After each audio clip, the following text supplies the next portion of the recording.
Bienvenue à l'émission L'Évangile, notre espoir aujourd'hui. Je veux vous parler des vraies choses, des choses essentielles, des choses d'actualité. L'amour vrai, le moteur de notre vie. Et est-ce que c'est possible que à chaque jour, tu aies besoin de cela et que tu l'utilises mal? Est-ce possible de mal comprendre l'amour? L'amour est plus qu'un sentiment. Dieu est amour. Premièrement, c'est lui qui est la source. C'est lui qui est la source de toute vie. C'est lui qui fait connaître son amour encore aujourd'hui. Est-ce que tu veux écouter ce qu'il a à te dire?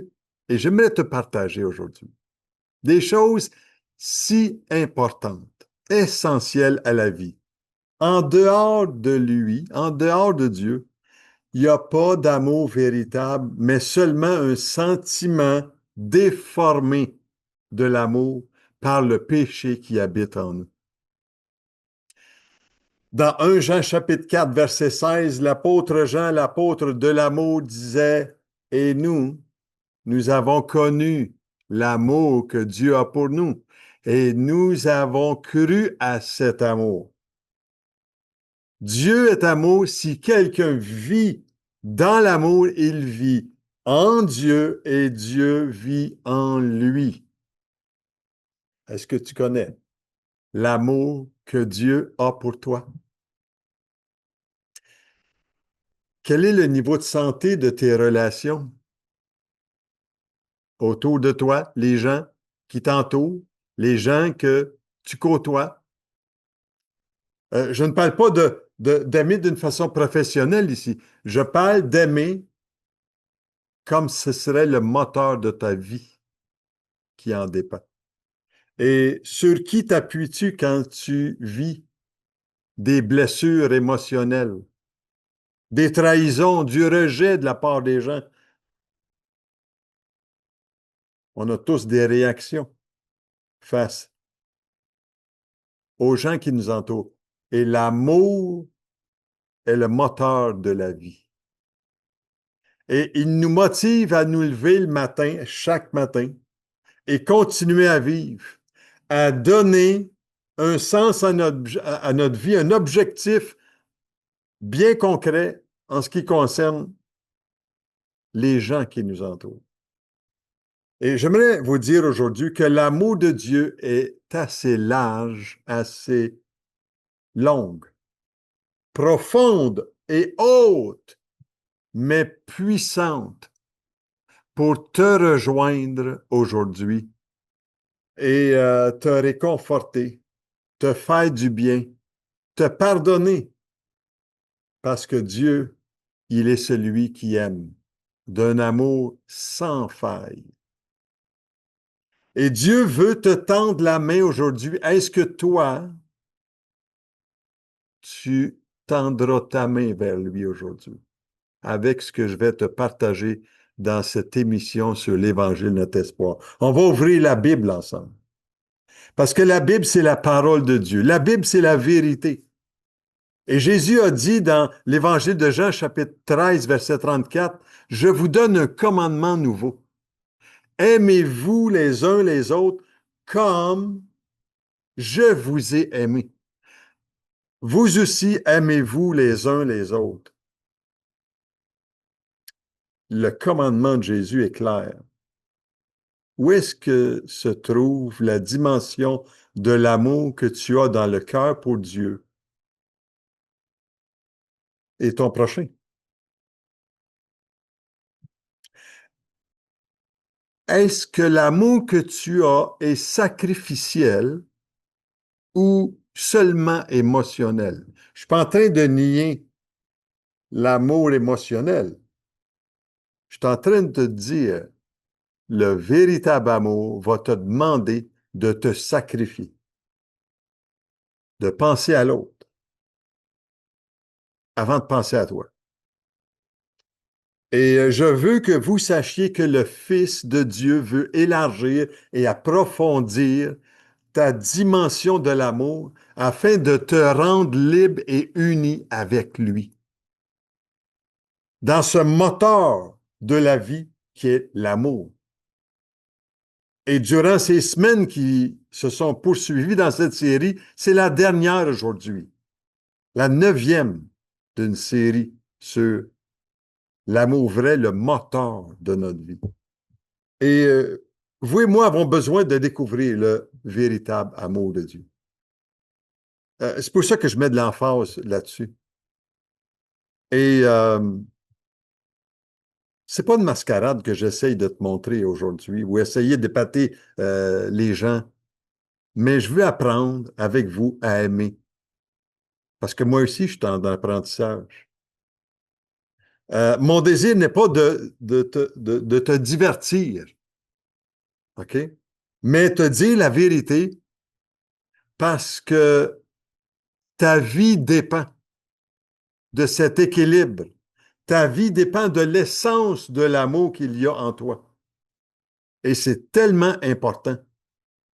Et je parle de la santé du cœur, de la santé émotionnelle, de la santé spirituelle. Est-ce que l'amour vrai est le moteur de ta vie aujourd'hui? Oui ou non? Moi, j'aimerais lire avec vous un texte qui est si précieux dans Éphésiens. Si vous avez une Bible et si vous aimeriez avoir une Bible, que vous n'en avez pas chez vous, vous avez simplement à me faire part d'un courriel qui va apparaître à la fin de l'émission. Je vous ferai part d'un Nouveau Testament avec psaumes et proverbes gratuitement, sans aucune obligation de votre part. Je ne suis pas, depuis 4 ans que je fais l'émission L'Évangile Notre Espoir, et je ne sollicite pas les gens.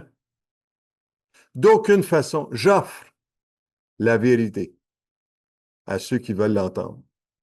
Je sais que c'est pas tout le monde qui veut l'entendre. C'est pas grave, mais ceux qui veulent l'entendre sont bienvenus de pouvoir participer à ces émissions. J'aimerais lire avec vous Éphésiens chapitre 3 aujourd'hui, versets 14 à 19. On va en retirer des bienfaits.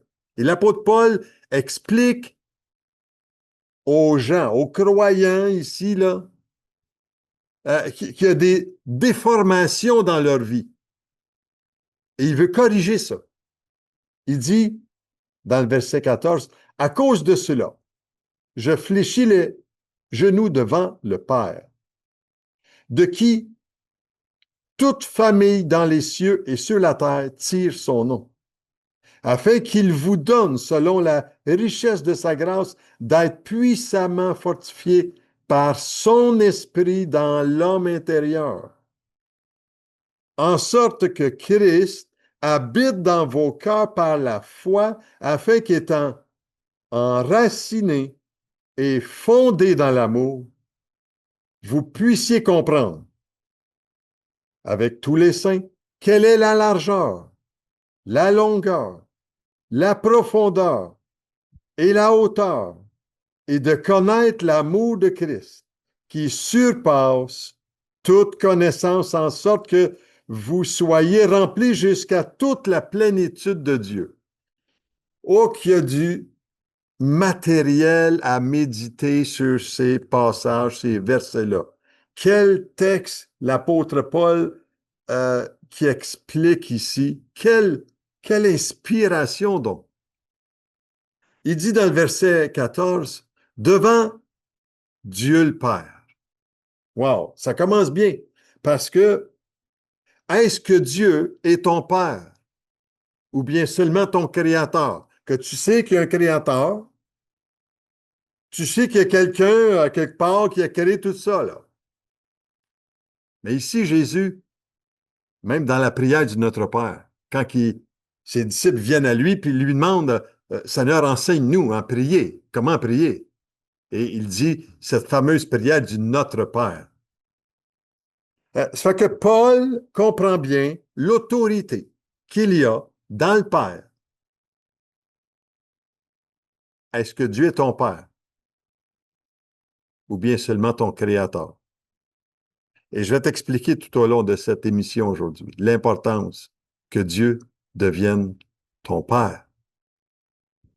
Et dans cette prière du Notre Père, j'ai déjà élaboré je crois, 10 ou 11 études sur la prière du Notre Père.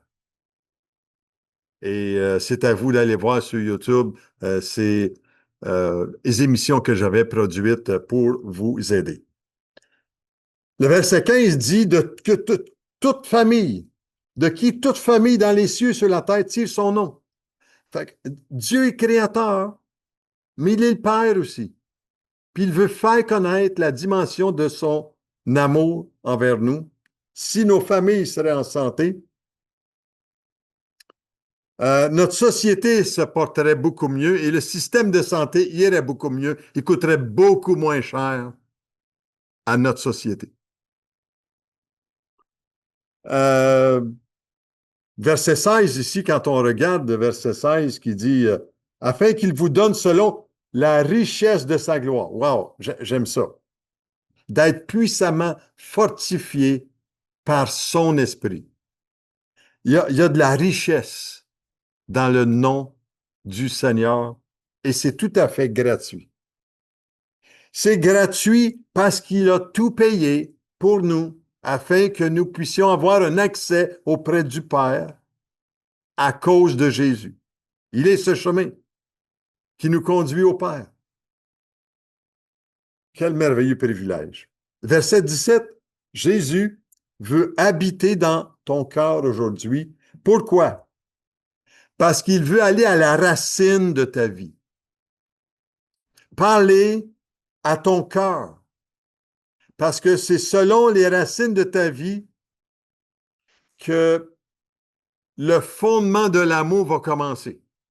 Si tes racines, ce que tu as appris, ce que tu as entendu, ce que tu as vécu dans ton passé, sont les racines de ta vie aujourd'hui. Est-ce qu'il y a eu des blessures, de l'amertume, de l'angoisse? Est-ce que tu as eu des relations blessées? Dieu veut guérir tes racines par la puissance de son pardon. Par la puissance de son pardon. Verset 18 ici. Vous puissiez comprendre. J'aime ça. Comprendre. Dieu veut qu'on comprenne. Et c'est le but de ces émissions de l'Évangile de notre espoir. Dieu veut qu'on comprenne la puissance de son amour à travers l'amour que Christ nous accorde. Et c'est plus qu'un diplôme en psychologie. C'est plus que des études en relation d'aide. C'est plus que ça. Dieu veut remplir notre moteur, le cœur même de la plénitude de son amour. C'est pas rien. C'est quelque chose que tu as besoin, que j'ai besoin, parce qu'il connaît nos besoins plus que nous-mêmes quand on lui fait connaître les faiblesses qu'il y a en nous. Et Dieu veut que ceux qui croient en Jésus puissent avoir la force intérieure par l'action du Saint-Esprit en eux. J'aime ça. Je peux l'exprimer parce que c'est un mystère pour certains, mais c'est une révélation pour ceux qui se confient en Jésus. Et le but de la plénitude de Dieu est qu'on puisse la découvrir, se l'approprier. Et c'est important aujourd'hui de comprendre que la plénitude habite en Jésus seul et qu'il veut la répandre sur toi aujourd'hui par l'action de son esprit. J'aime ce que Paul dit dans l'Épître aux Colossiens, chapitre 2, verset 9. Il dit, car en lui, c'est-à-dire en Jésus, habite corporellement toute la plénitude de la divinité. Vous avez tout pleinement en lui, qui est le chef et de toute domination et de toute autorité. Non, mais il n'y en a pas d'autre que Dieu a envoyé dans ce monde, sinon son Fils. Celui qui ouvre la porte, celui qui ouvre notre esprit. quand on reconnaît ce qu'il a fait sur la croix pour nous. Et l'amour pour mon prochain semble être ce qui va donner un sens à tous mes gestes envers les gens qui m'entourent. Et pour le décrire, l'apôtre Paul utilise dans un texte classique que notre société connaît tant dans les cérémonies de mariage, et j'en ai eu l'occasion de pouvoir célébrer des mariages et de l'enseigner à des mariages. Je vous le fais connaître aujourd'hui en quelques petits points bien rapides.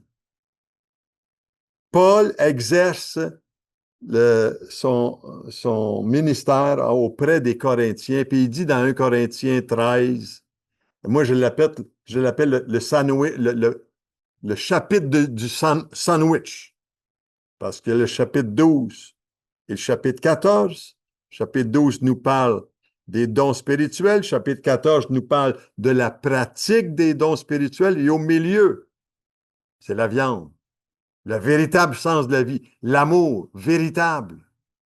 Et il nous dit 15 caractéristiques, l'apôtre Paul. Il y en a 8 qui sont négatives, autrement dit, ce que l'amour n'est pas, et 7 qui sont positives, ce que l'amour est vraiment. Écoutez bien cela. Et en regardant ces textes-là dans 1 Corinthiens chapitre 13, versets 1 à 8, euh, Paul montre que l'amour est actif et non passif. Retenez bien cela. Ce que je m'apprête à te dire peut te choquer, te blesser ou même, pire encore, te fâcher. Mais j'aimerais te dire, si tu laisses la vérité te parler aujourd'hui, elle peut devenir une révélation de l'amour de Dieu sans de ce que tu n'as jamais vécu. J'aimerais t'expliquer très rapidement. Il y a 8 caractéristiques négatives de ce que l'amour n'est pas. Premièrement, il n'est pas envieux. Tu n'as pas besoin d'envier les autres. Le véritable amour. Deuxième, il ne se vante pas. On a du chemin à faire. Je pense que dans notre vie, on aime tant se vanter de nos accomplissements. Troisièmement, il ne s'enfle pas d'orgueil. Oh, celle-là touche quelque chose. Est-ce que tu es orgueilleux? Quatrièmement, il ne fait rien de malhonnête. Oups, toujours être honnête dans tout ce que nous entreprenons par amour. Wow! Il n'a rien de mal. Cinquièmement, il ne cherche pas son intérêt. Non, non, il cherche l'intérêt des autres avant la sienne. Sixièmement, il ne s'irrite pas. Est-ce possible que parfois nous sommes irrités de par les gestes des autres? Ouh! Septièmement, il ne médite pas le mal. Oups, il y a quelque chose à quelque part en nous que quand on médite le mal concernant notre prochain, tu ne peux pas dire que tu aimes Dieu à ce moment-là. Et huitièmement, il ne se réjouit pas de l'injustice. Vous savez, quand les autres commettent des injustices, on ne peut pas se réjouir de cela. Est-ce que ça te tente de savoir ce que sont les 7 caractéristiques maintenant positives de ce que l'amour est vraiment? Il est patient. Il est serviable, plein de bonté envers les gens. Troisièmement, il se réjouit de la vérité. Quatrièmement, il couvre tout. L'amour couvre le mal dans la vie des autres. Je ne dis pas qu'on est en train de cacher le problème des autres. Non, non, non. Quand quelqu'un te fait mal, c'est mieux de le couvrir. Tu peux lui dire la vérité. Mais commence pas à dire à Pierre Jean-Jacques. L'amour couvre tout, supporte tout et pardonne tout.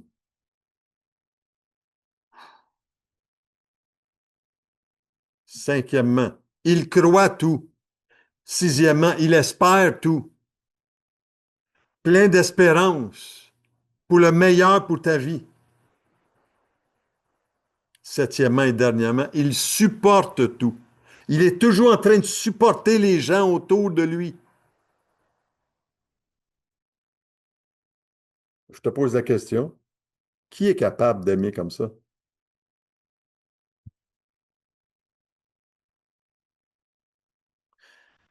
La réponse est simple. Personne. Il n'y a personne. Moi le premier. Et si ce n'était que l'amour de Dieu qui est répandu dans nos cœurs par le Saint-Esprit qui nous a été donné, il sera impossible d'accomplir cela.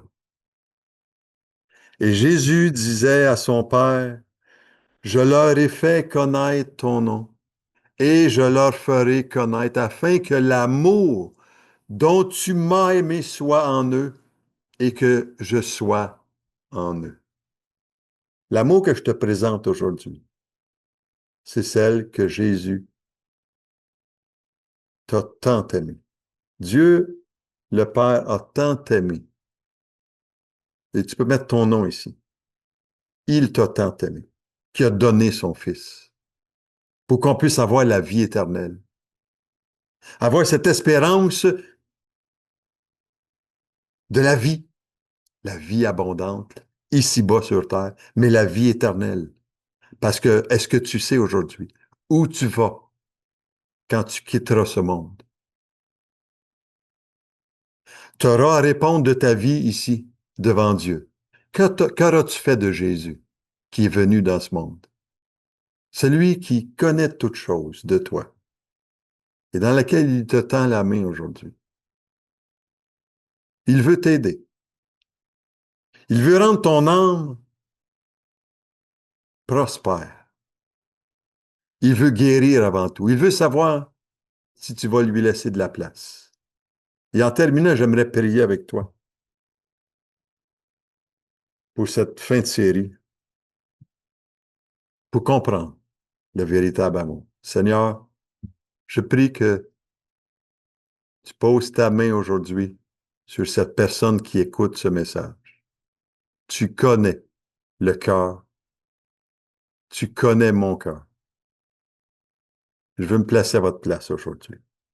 Viens à mon aide, Seigneur. J'ai besoin que tu approfondisses, que tu élargisses, Seigneur, le vrai sens de l'amour dans ma vie. Et pour cela, j'ai besoin que tu m'aides, Seigneur. Viens à mon secours. J'ai failli dans plusieurs domaines de mes relations, peut-être. Mais Seigneur, aujourd'hui, toi, tu me tends la main. Et je te demande pardon, Seigneur. Aide-moi, Seigneur, à prendre ta parole pour appui, à méditer ta parole, à la comprendre et à la mettre en pratique dans ma vie et à te suivre, Seigneur. Seigneur, merci aujourd'hui pour ta main tendue envers moi, au nom précieux de Jésus. Amen. La semaine prochaine, on va découvrir une autre belle série de vérités concernant l'évangile de notre espoir. Mais je te laisse avec ce chant, cet amour qui peut te libérer et peut remplir le moteur de ton cœur en ce qui concerne l'amour. Que Dieu te bénisse, sois richement béni. En toi les humbles sont bénis, en toi les faibles sont affermis, les cœurs brisés tu rétablis, donnant la vie. Cet amour qui peut libérer, cet amour qui peut restaurer, nous appelle par notre nom. Tu nous appelles par notre nom.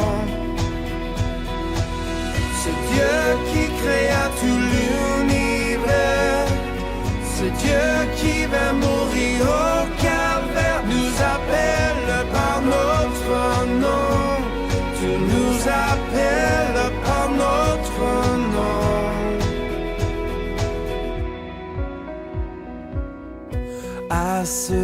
qui doutent de la foi, ô chancelant, tu tends les bras, tu les appelles de ta voix.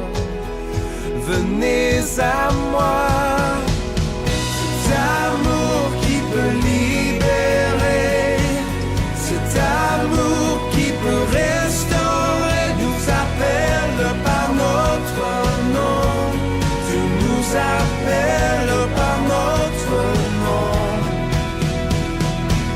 C'est Dieu qui créa tout l'univers, c'est Dieu qui va mourir au calvaire, nous appelle par notre nom, tu nous appelles par notre nom.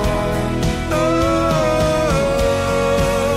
oh, oh, oh, oh,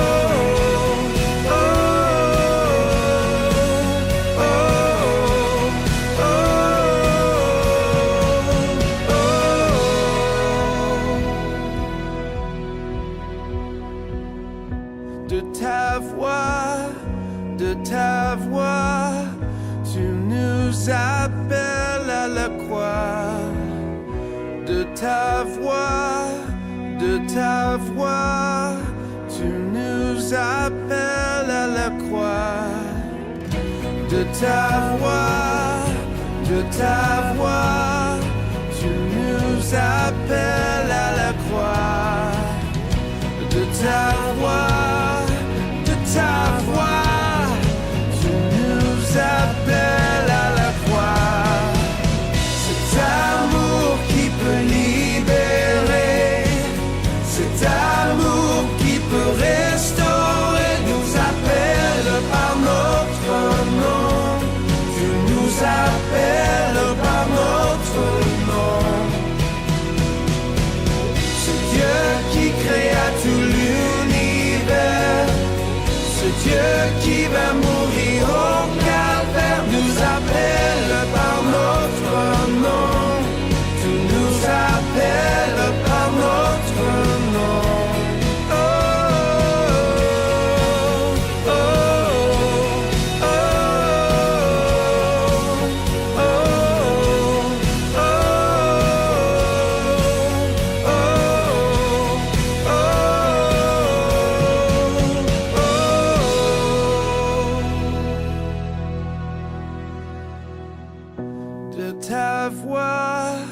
de ta voix, tu nous appelles à la croix. De ta voix, tu nous appelles à la croix.